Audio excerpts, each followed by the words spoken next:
Le dialogue de sainte Catherine de Sienne, le don des larmes, chapitre 2, de la différence des larmes par rapport aux différents états d'âme. Apprends donc que toute larme procède du cœur, car aucun organe du corps ne sympathise aussi parfaitement que l'œil avec les affections du cœur. Si le cœur souffre, l'œil le fait aussi paraître. Sa douleur est-elle sensuelle, le cœur fait verser aux yeux des larmes qui engendrent la mort, parce qu'en venant du cœur, elle procède d'un amour déréglé et qui par là même m'offense. La douleur qu'il occasionne est mortelle comme lui, et mortelle aussi les larmes qu'il fait verser.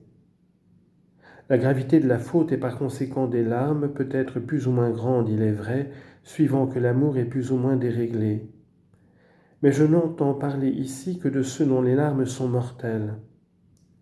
Considère maintenant les larmes qui commencent à donner la vie, les larmes de ceux qui, à la vue de leur faute et de leur péché, par crainte du châtiment, se mettent à pleurer. Ces larmes du cœur procèdent de la sensibilité.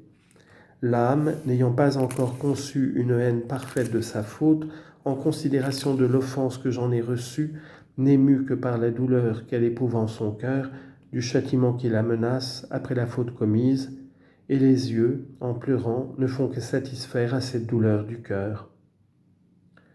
Mais en s'exerçant à la vertu, l'âme peu à peu se dégage de la crainte, parce qu'elle connaît que la crainte ne suffit pas à donner la vie éternelle, comme je te l'ai exposé à propos du second état d'âme.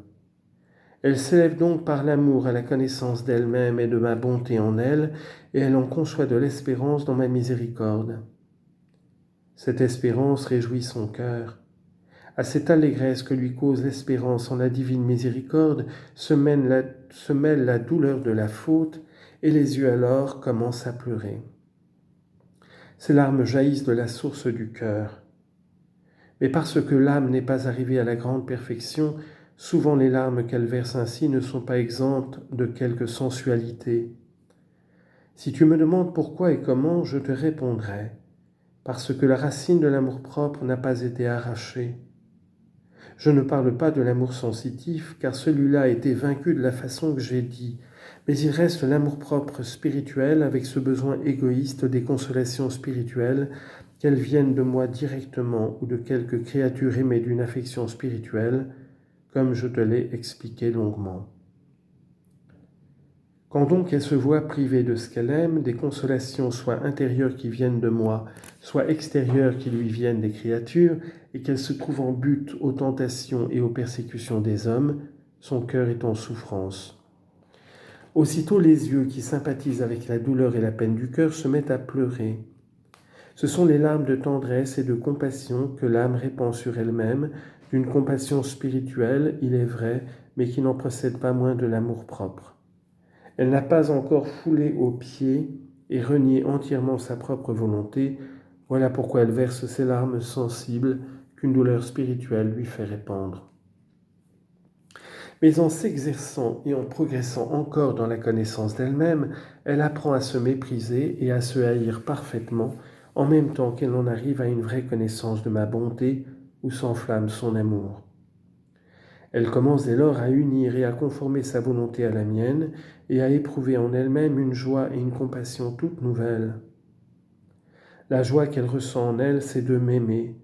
La compassion qui l'émeut, c'est sur le prochain qu'elle se porte, comme je te l'expliquais à propos du troisième état. Elle gémit alors dans la charité qu'elle a pour moi et pour ses frères en s'affligeant, avec un cordial amour, de l'offense qui m'est faite et de la perte du prochain. Voilà la douleur qui est dans son cœur et qui lui tire les larmes des yeux. Elle n'a pas un regret pour sa propre souffrance, pour son propre dommage. Bien au contraire, elle se désole de ne pouvoir rendre honneur et gloire à mon nom comme elle le voudrait. Et dans l'angoisse de son désir, elle trouve délicieux d'être admise à se rassasier à la table de la très sainte croix. Pour ressembler à l'agneau sans tache, humble et patient, mon Fils unique, dont j'ai fait un pont comme je te l'ai dit.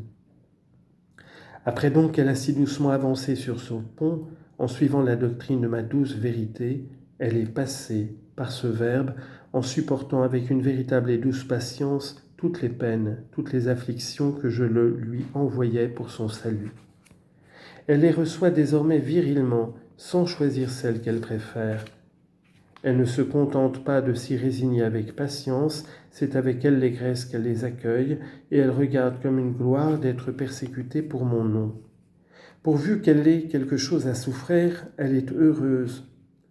L'âme est envahie alors d'une si grande joie, d'une si parfaite tranquillité d'esprit, qu'aucune langue ne le saurait exprimer. Lors donc qu'elle a passé par ce Verbe, par la doctrine de mon Fils unique et fixé l'œil de son intelligence sur moi la vérité première, elle contemple cette vérité. En la voyant, elle la connaît, et en la connaissant, elle l'aime. Son amour suit l'intelligence et goûte ma divinité éternelle, qu'elle voit unie à votre humanité. Alors elle se repose en moi, l'océan de paix. Son cœur est uni à moi par le sentiment de l'amour, comme je te l'ai dit à propos de ce 4e état d'union. Cette présence sentie de ma divinité éternelle fait alors couler des yeux des larmes de douceur, qui vraiment sont un lait dont l'âme se nourrit dans la véritable patience. Ces larmes sont comme un onguent parfumé qui répand une odeur d'une grande suavité. Ô ma fille bien-aimée, combien glorieuse est cette âme qui a réellement su traverser la mer des tempêtes et arriver jusqu'à moi l'océan de paix pour y remplir le vase de son cœur, dans les flots de ma souveraine et éternelle divinité. Les yeux où se déverse le cœur s'empressent à le satisfaire et ils répandent des larmes. C'est là le dernier état où l'âme est tout ensemble bienheureuse et affligée, bienheureuse à cause de l'union qu'elle a faite avec moi par le sentiment de ma présence en goûtant l'amour divin, et affligée par l'offense qu'elle voit faire à ma bonté et à ma grandeur, qu'elle a contemplée et savourée dans la connaissance d'elle-même et de moi, par laquelle elle est parvenue à ce dernier état.